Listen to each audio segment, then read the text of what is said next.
Okay, it's 2 p.m., so we will start on time. As usual, once again, welcome to the second session, the afternoon session of the first AICT IATC conference in Southeast Asia on contemporary performance, and the title is Trance. Okay, the moderator for this afternoon session is an ex-student of mine. Yes, yeah. And you know, whenever I assigned a group project in classes, everybody wanted to be in his group because he's very clever, he's very smart, and he's very hardworking. So they know that whenever they're in his group, they will get a very good grade. And I remember when he was giving a presentation in front of a class, I thought I was a student. Yes. Okay. So I'm very, very happy to introduce you a PhD candidate and also a lecturer in voice projection. You're teaching voice projection right here. Yes, for us here in at Chula. Okay. Please welcome our moderator for this afternoon, Ketipum Nantanukun, or Boom. Thank you so much, Professor Propit. Thank you so much for that great introduction. I'm honored to be here and be your moderator for this afternoon session. In this afternoon, we have one paper for this session, and then we believe that we're going to have a fruitful conversation about this interesting topic. And I'll just give you a brief introduction about the session this afternoon.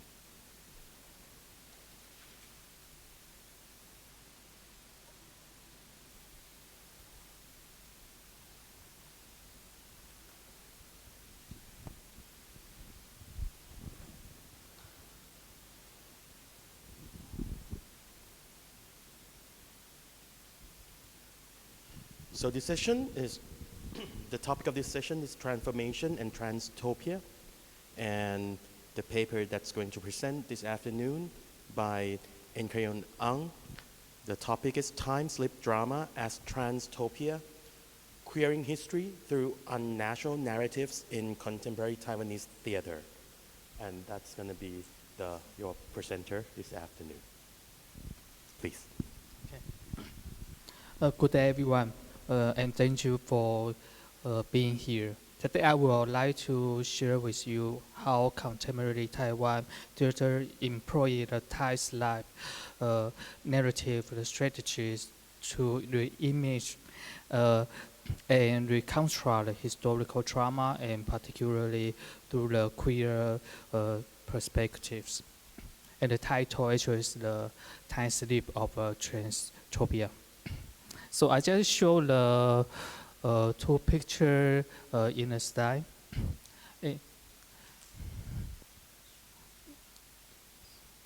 Slide. Okay. Oh, okay. So I just show the two TV poster on the first slide. So we know the East Asia in the 90s there are many Thai style drama in the East Asia area. So I show these pictures. It actually last year. The upper picture shows the Korean TV drama My Perfect Stranger, and the lower one is the Japanese TV drama. So it's very popular genres in East Asia. But now, today we will talk more about the theater drama in Taiwan. And before I go to the next slide, I need to say, actually, I try to broaden the definition here to consider time slap the dramas in East Asia as a mechanism for processing the historical operation. So I use the bolder definition to look at Taiwan drama and how they rethink about the queer characters, especially in Taiwan, is a kind of the post-queer age in Taiwan.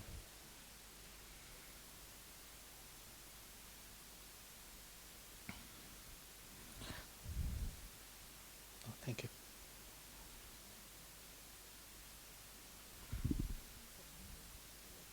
Next. Okay, the next slide actually, my research analyzed the three Taiwanese theatrical production. One is the Dress in Cold. Taiwan Mandarin name is Fu Yao Zhi Jian. And the second one is the White Colors Ratis, His Child and Her Child. In Mandarin is called Shu Po Tai. And the Don't Cry Dancing Girl in Mandarin is 劝世三姐妹. These awards created physically impossible temporal spatial configurations to challenge conventional historical narratives. I drew up two important theory framework. One is the Jean Albert's concept of the unnatural narrative, which refers to the physically, logically, or humanly impossible scenarios. And Howard Zhang, Jiang Xuehao, Howard Zhang's the concept of the transtopia, which provides a productive and analytical framework to understanding these theatrical inventions.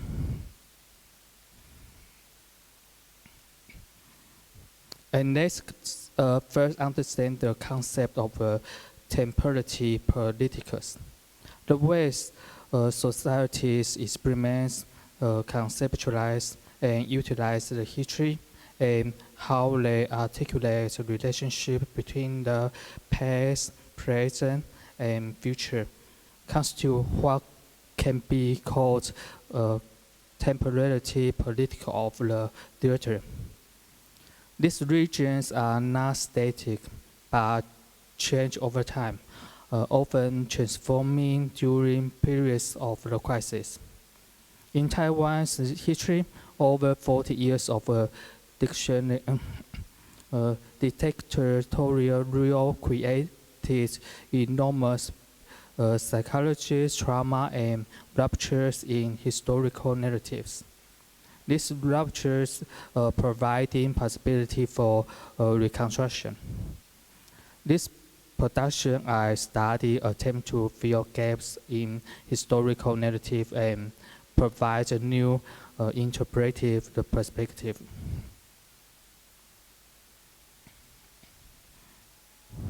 And then I talk about natural neurology. A natural neurology study narrative elements that transcend or violate the boundaries of the conventional realism. The time slip setup is a prime example.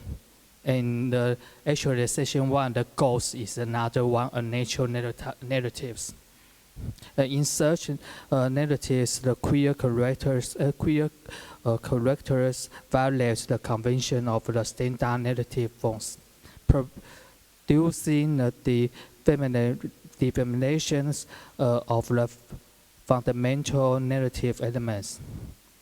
Queer temporalities as a strategy break the limitation of linear history, creating a space for intersection and dialect across the multiple temporal layers.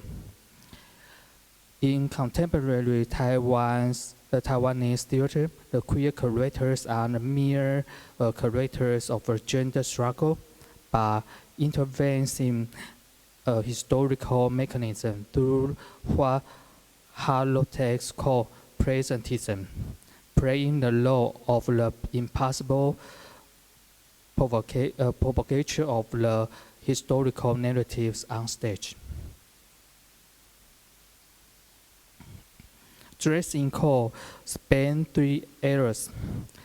The play began with Joan Fang's recurring nightmare about her grandfather, which consumed her real life.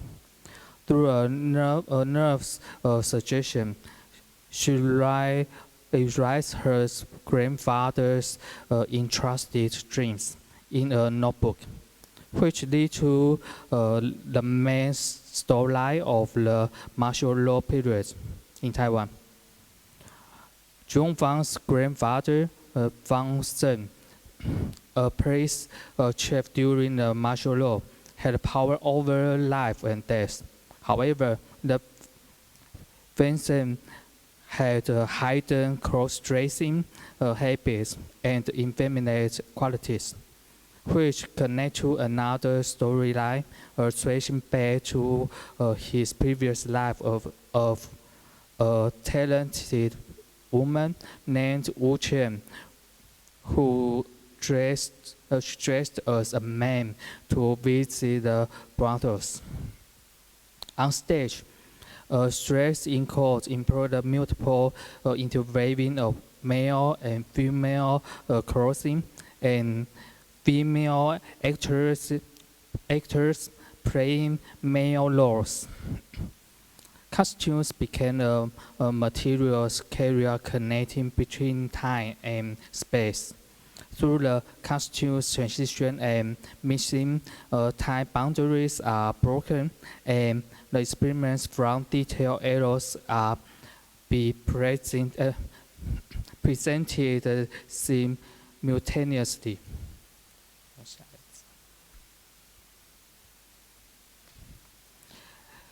Female actors successfully portray the biological males with feminine qualities. Within the political framework of white theater, they simultaneously play the dual roles of the perpetrator and the victims. This disrupts the historical narratives of the white theater by questioning the assumption the perpetrators are simple masculine.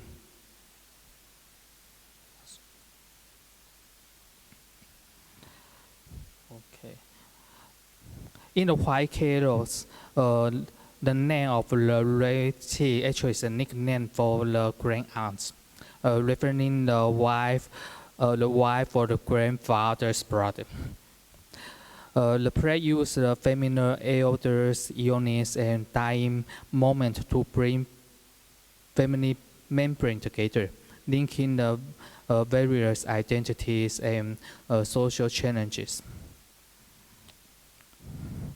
The creative teams demonstrate a clear feminist stance, revealing the survival stance and the resistance strategy of the woman under patriarchal systems.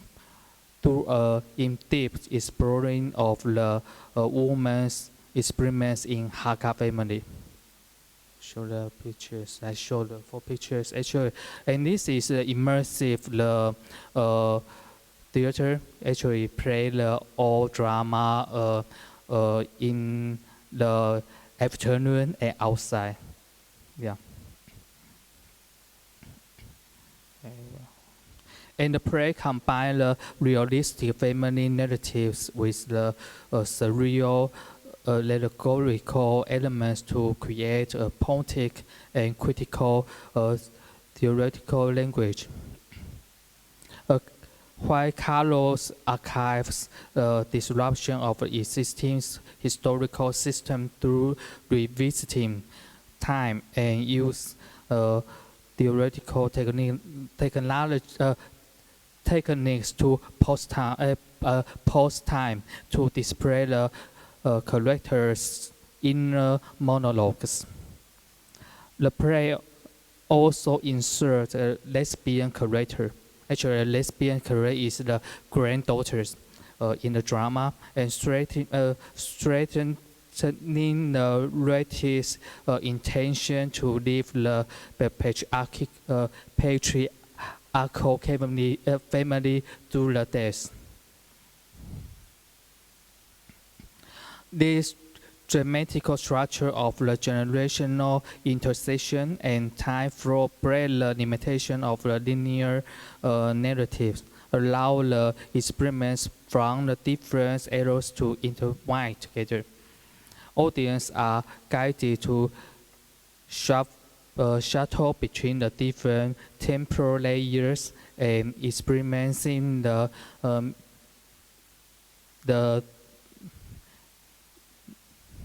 multiplicity and the flow of time. Don't Cry Dancing Girl is the third drama I talked today. The Don't Cry Dancing Girl connects the sound imagination of the musical with the soul guiding songs and from the traditional funeral rituals. The play centers on the three sisters who, due to their relative will, must revival the family business and resurrect their parents' trademark soul-guiding rituals. In the process, they uncover long-buried events. The soul-guiding songs traditionally used in funeral rituals are transformed into carnival concerts.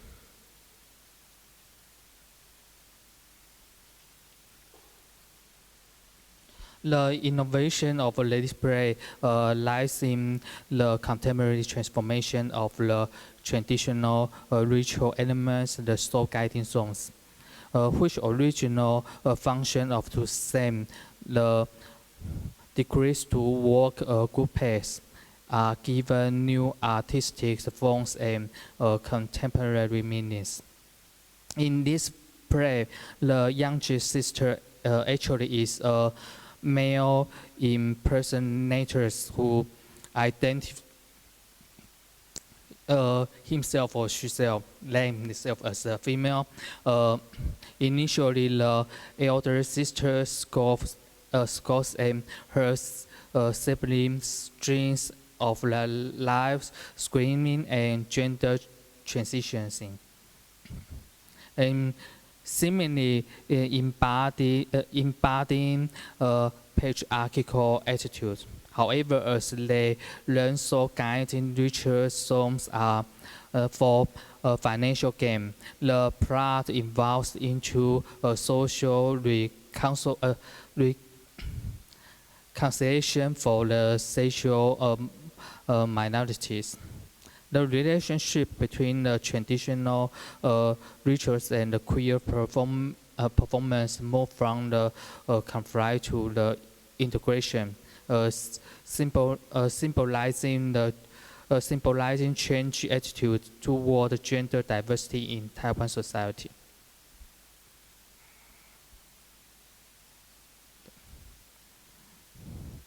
So now I talk about some theory I want to mention. So contemporary Taiwanese theater operates in within what Harlock terms presentist or presentism, regions of the historicity, temporal framework where the present become the dominant catalog for interpreting both past and future. This presentism manifests in how these three productions use queer characters to disrupt conventional historical narratives.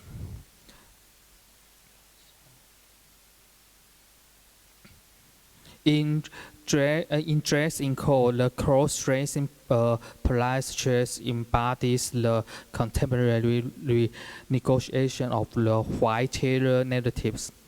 The characters, functions, or a mechanism for the questions how President Taiwan reconstructs his relationship to his past.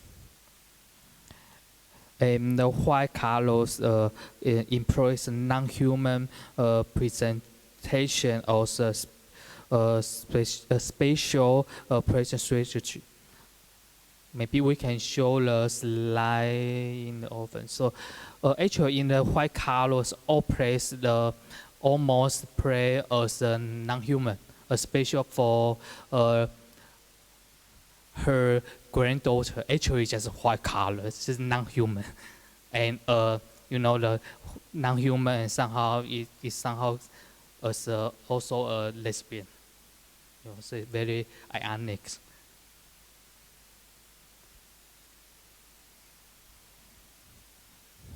And the Potash used the presentation of the history to re-image the Hakka family structures. And the Don't Cry Dancing Girl most engages with the heritage of the production of present concerns through his incorporations of a traditional soul guiding rituals into the contemporary musical theory. And I explained somehow the transtopia, the idea. The Howard Zhang actually, later I show the book cover. The Howard Zhang's concept of transtopia gains additional theoretical power when placing the dialogue with the Carlos regions of historicity. As Taiwan negotiates his position between the Sinophone's historical influence and Western historical framework, transtopia emerges as spatially Taiwanese response to the present regions. I just show the book cover. If you're interested, you can. Okay, this book, the transtopia. In the Sinophone Pacific. If you're interested, you can read this book. And actually, you know, the original idea of transtopia is the you move between the different topia, so the transtopia. And you also use the term of trans to talk about the history of the transgender in Sinophone sphere. So today I use the Harvard's the definition to talk about more about LGBT groups.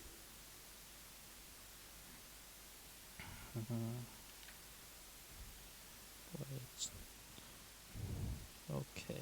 So in a dress include transtopia manifesting in how the dressing apply chess embodies multiple historical moments simultaneously, demonstrating how gender variance has existed within different historical regions. Will integrate through the different framework. Why Carlos employed transtopia through the exploring Hakka women's experiments across the generation shows how the gender and sexuality are articulated differently under different historical environments. Don't Cry, Dancing Girl, creative transtopia through the juxtaposing the traditional ritual and the contemporary performance, establishing a spatial Sinophone understanding of the gender variance. It's reducible to either traditional centerfold catalog or Western LGBT framework. These three productions collectively demonstrate how Taiwanese theater uses a nature nativity technology to challenge presentist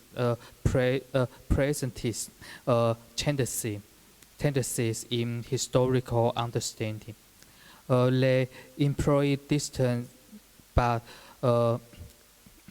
complementary strategy to create what might be trans-counter presentist aesthetics, artistic approach, acknowledge present concerns of influence on historical interpretation while preserving historical difference.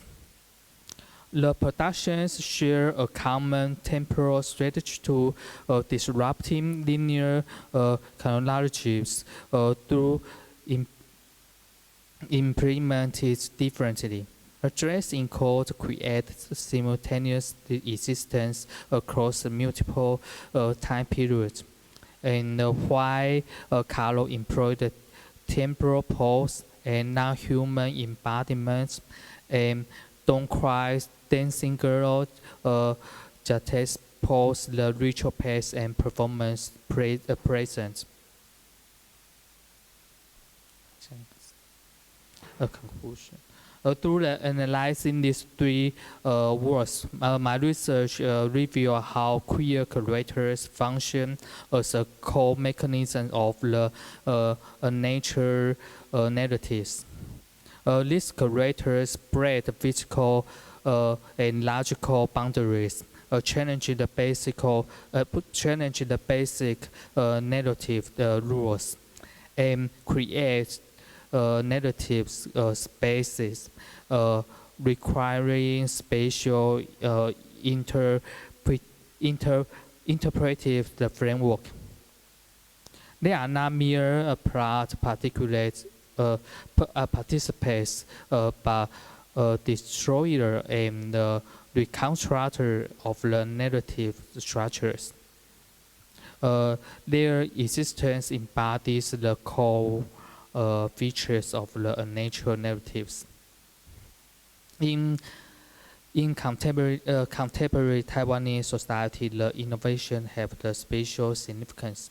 It's not only the enrich the Taiwanese directors' artistic expression, but also provides a powerful tool for processing the collective trauma, reconstructing the historical memory, and imaging the social features.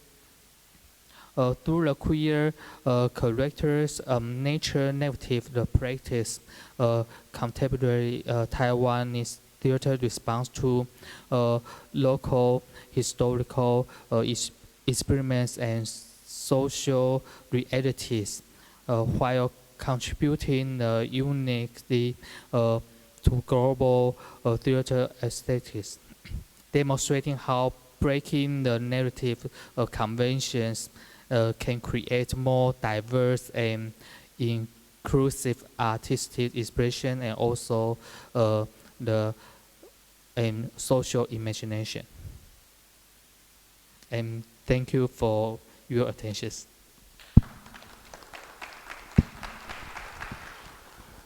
Thank you to speaker.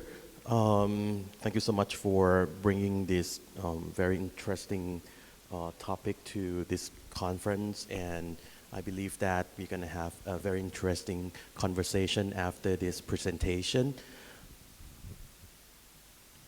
Next, I would like to introduce our list discussant, Oena Christie Geriger Rescue. I hope that my pronunciation is correct. I'm so sorry if I made a mistake.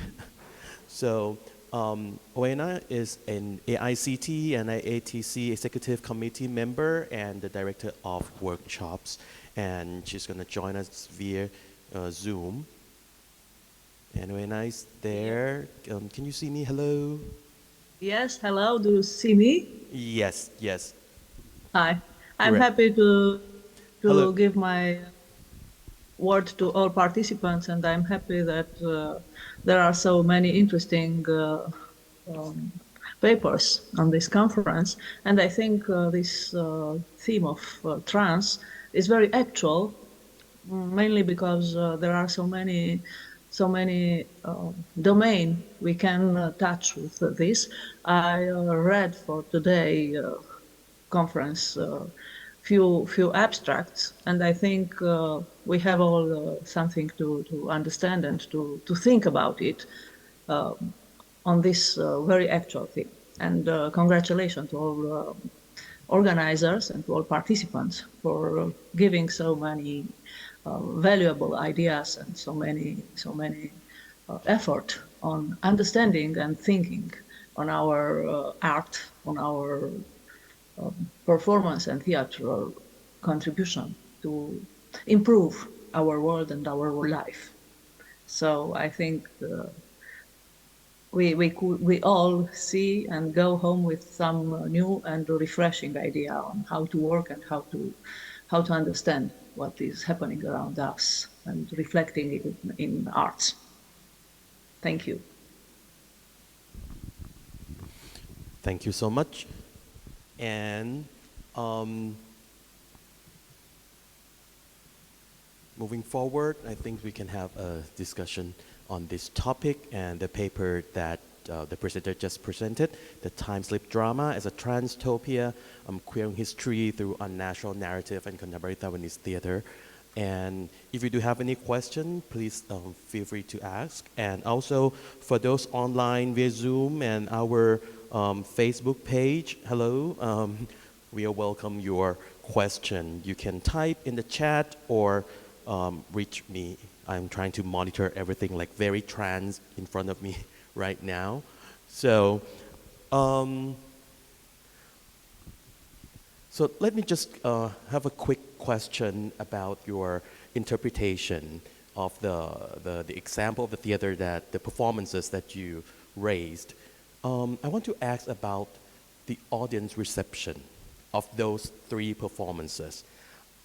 How about the audience perception, and is that something to take into account when analyzing this as a transtopia or using the transtopia perspective? First, I need to say in Taiwan, I'm the first guys to use the transtopia trends to explain these three drama productions. These three drama production actually is very popular in Taiwan. The first one, the Dress in Court actually recently replayed again. Yeah, and this drama actually played, I guess, more than 5 years ago. That's why I wrote this example is because it became a canon in Taiwan. Yeah, so that's why recently it will replay again. And the second one actually is the white color is the 2023 drama production. And recently, just the one Taiwan's big art reward, just the how to say, is that enter the show list of the very important the Taiwanese art rewards, the Taixinjiang. Yeah, and the third one actually already the Don't Cry Dressing Girl already plays more than 4 years. Yeah, so I guess the is very popular in Taiwan, especially for the audience. And now they also try to, the third one is they try to give another one English version and try to promote this idea to the United States. Yeah. Okay, thank you so much. If the audience have any question, please feel free to raise your hand, or you can find a microphone, or anybody else. Anybody want to have? We also have students who are interested in theater and performance, and also in theater criticism, theater production here at the Faculty of Arts as well. If you have any question, you may ask. We have actually not only the speaker, but also other theater scholar and critics from many countries. So it's a good opportunity to ask if you have any question, and we would love to hear different. Yep, Mr. Noda, go ahead. Thank you. To create space and time for students. But yeah, well, Transtopia is a fantastic topic, which is actually very popular in Japan, in manga, comics, and animations, manga animations. They are called isekai mono, which means, well, different world subgenre. So it's literally a transtopia. Usually they are escapists, and characters can go, come and go between two different times. One, the real one, the other one, perhaps different planet, different in time, and somehow in the new world, they are, they have to cope with so many different cultural differences, cultural customs, economic customs, and so forth, but somehow they help their readers or viewers reconfirm the value of, say, the Japanese ways of life. As far as gender is concerned, I think one play that came to my mind is Tony Kushner's Angels in America, which is also about queerness, homophobia, and AIDS. People come and go between real world and somewhere in the Antarctica or somewhere else, or even in heaven. My question is this, and perhaps I'm asking this question because I wasn't quite following the main point of the paper, I'm afraid. So please forgive my rudeness. Why do you think that there is such a strong connection, in your own view, between the queerness and trans-topic narrative device? That is my question, especially in terms of the situation you are in Taiwan and in the world.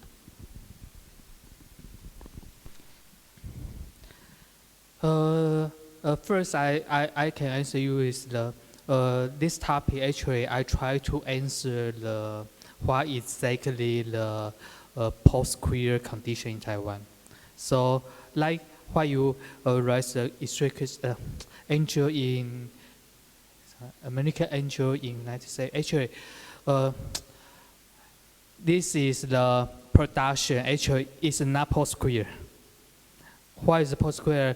United States, they will say after the same marriage became how to say when the state or the government passed the same-sex marriage, and then we need to face the new type of the queer life. So queer life is not just struggling.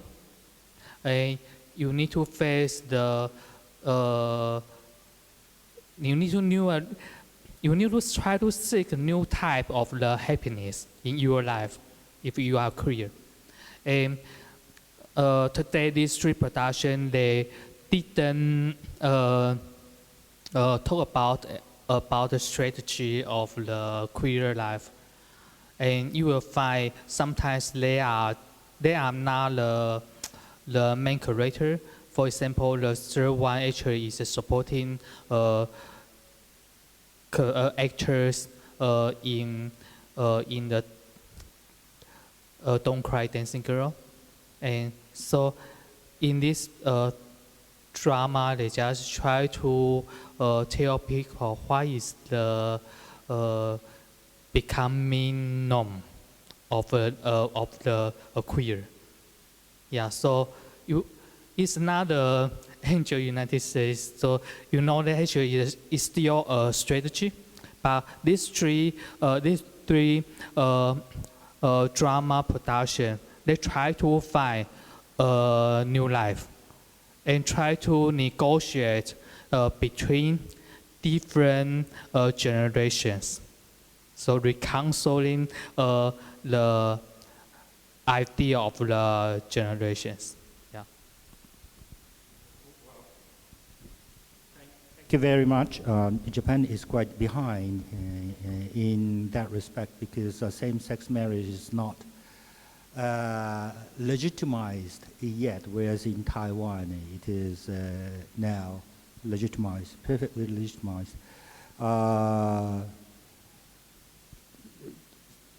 So now I think I understand why the queerness or post-queer values in Taiwan is a good prism through which you can view not only the present but also the past.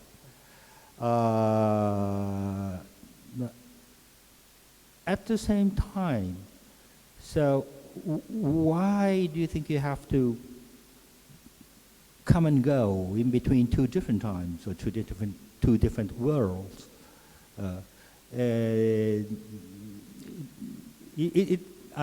I think I fully understand that this is not the stage about queerness, it's a stage about post-queerness. But still, the three very popular shows deal with the audience's perception or the audience's tendencies, as it were, to want to see the present through the prism of the past in the filter of queerness.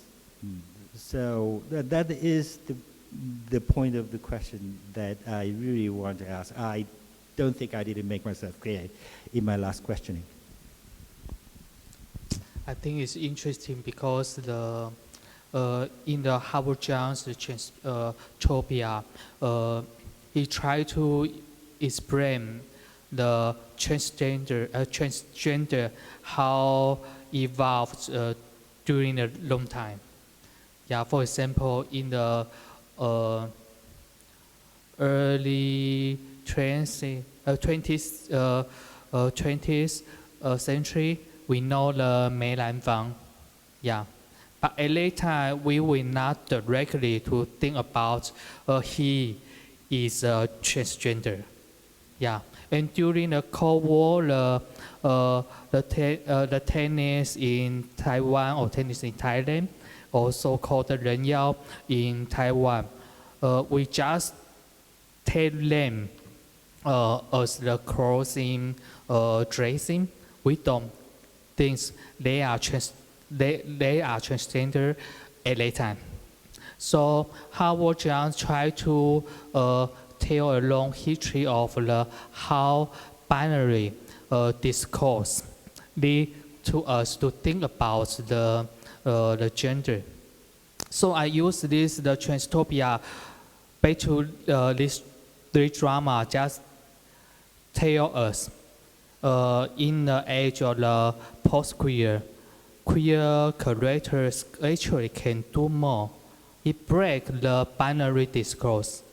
Because now everyone talk about how can we produce the more diversity and drama production. I find these three drama production actually is a good example how queer characters to destroy the binary discourse. But I also agree if the characters are not queer, it's still possible. For example, you mentioned earlier the ghost story actually is a nature narrative also. So now maybe we can take care about more about nature narratives, how to find his crucial part. Maybe queer, maybe not, it's okay. But I try to find the driving force in a nature narrative to help us to create more productions. Yeah. Well, thank you very much, and also thank you for mentioning my paper. Well, actually, yes, in the first play that I discussed, the matron figure, Yamadori, is acted by transgender actor, transgender in real life. And it is exposed that Yamadori, as the dramatic character, is also transgender. And an actor whose name is Eisuke Sasai is very well known for playing many female roles in a part traditional, part non-traditional version of kabuki plays. Everybody knows that. Everybody knows that. So,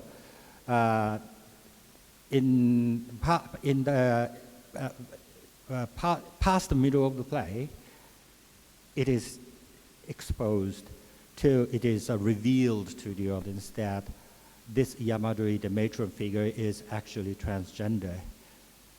Yeah, so it can also serve as a meta-theatrical device to, disrupt the boundary between stage and real life.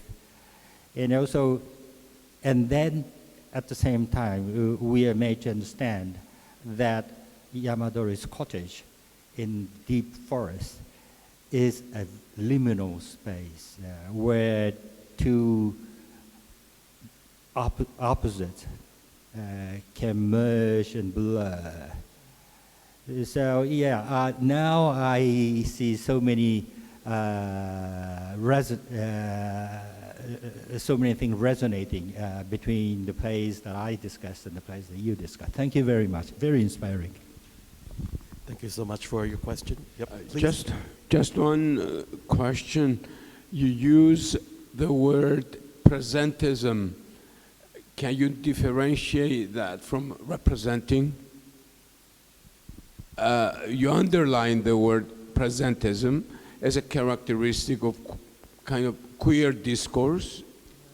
And I was wondering how we could, if this word differentiates this discourse from representing. Actually, the presentism actually is the chain of the historical. So he just very easy just say usually the modern people look at the history by using their own opinions.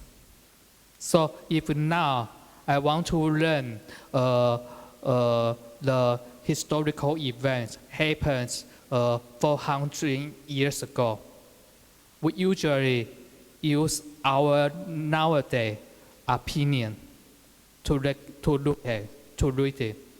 So actually presentism is not queer term, it's the historical term. So I just find that term is very useful because it usually told to us we usually how we look at the historical event usually. And then I find actually it happens every drama productions. For example, you will not talk about play a drama production, but the actress talk about the old English. So it's presentism somehow. And then if we use this term more radically, we know whatever we always look at the historical events by using our own opinions. Why not put more queer terms, put more queer opinions inside the production? Yeah. One a small question. In the title of your presentation, you use the word unnatural, but not in quotation marks. You know what I'm trying to say? And as you put it there, the unnatural is unnatural.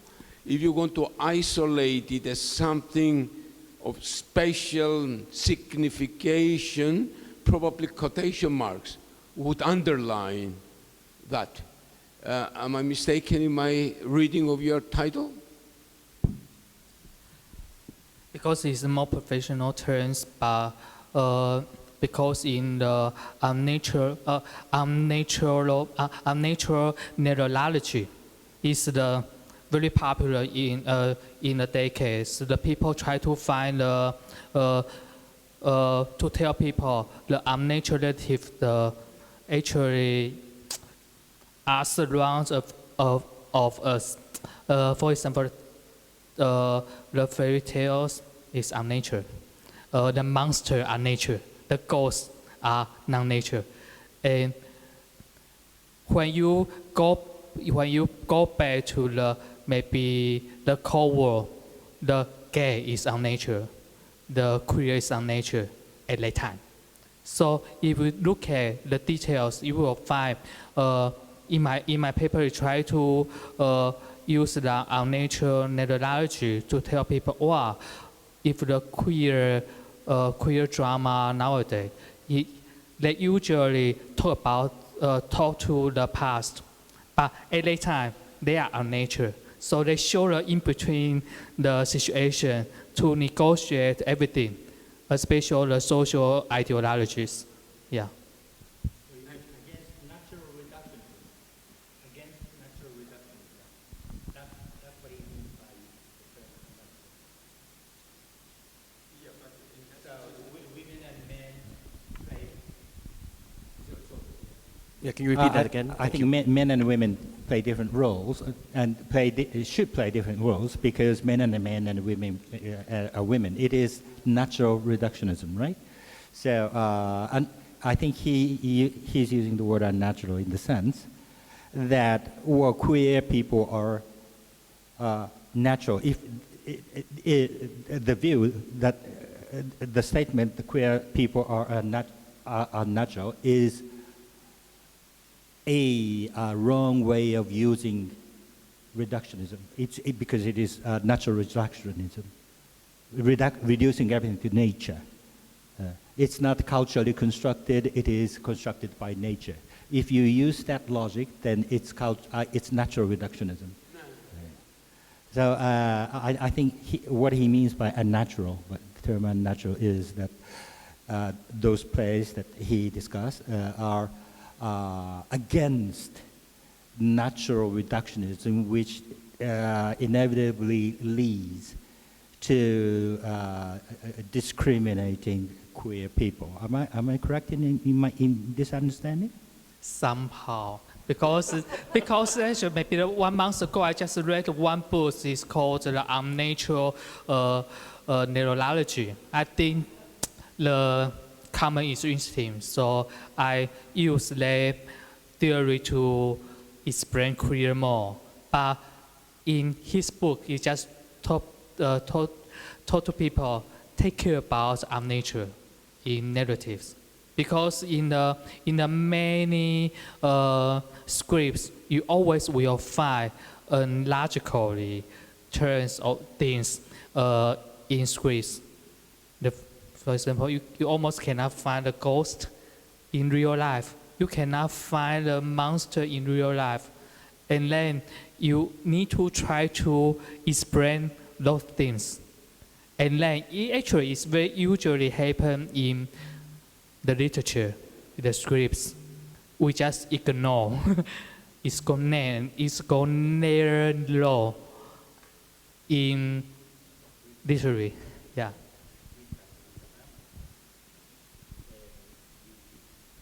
Well, in concerning the concept of nature, I guess queer people might say they are following their own nature instead of norm. So it's a matter of kind of norm or nature conceptualized or normalized, in a system instead of nature. Yeah, and well, I thank you for a very interesting topic. It reminds me of a recent production in Korea. It's just I saw 2 days ago before I leave, and it's played by a queer person, transgender. He is 60 years old, and she has been queer for about whole life, about 40 years, and she is performer in the street bar as a profession, but the director Gu Jae chose her as her actress, and she performed from the beginning to the end, talking about her own story and sing and dance. So I thought it's trans drama or something. There isn't any fiction. She just talk about her life. Yeah. Yes. And even in the meantime, in the middle of performance, she sing and she ask people to donate. And people just give her money in the middle. And also she also reveal her account, bank account, and then the director is on the spot and subtitled to her. And the actress says, Jae, don't steal my money. Well, it's so real, but it is shown in the main theater building of our country, and also subsidized by culture ministry. And just young people just loved it. But I was kind of perplexed. Is it her theater or not? And do we have to pay her, during her performance? So I was really at the moment of confusion still. But it's just what I experienced recently. Thank you so much for your opinion. I think it's time we come to the end of this session. Is that right, Mr. Pawit? Yes, I got a sign from him and I have to believe him. Okay, thank you so much for the speaker, the lead discussants online, hey, and also all those attending via Zoom and also on Facebook. We also have more papers tomorrow. I think after this session, we're gonna have a short break and then we're gonna come for a discussion, like a wrap up, and then we have more papers tomorrow. And I thank you for having me as a moderator, and thank you very much. Thank you, Boom. And I should, again, I make mistake in every session. I forgot to mention that initially Sukanya was scheduled to present in this session, but then she was called back to her office. She has a job as a vice president, so she said she's very sorry, but she will join us and present her paper tomorrow. Okay, and once again, I'd like to thank our Romanian colleague Oana, who joined us on Zoom with her comment from Bucharest in Romania, and over there it's only 10 o'clock in the morning. Okay, we will have a 15-minute coffee break, and we will have our last session of the day starting at 3:15. Thank you very much.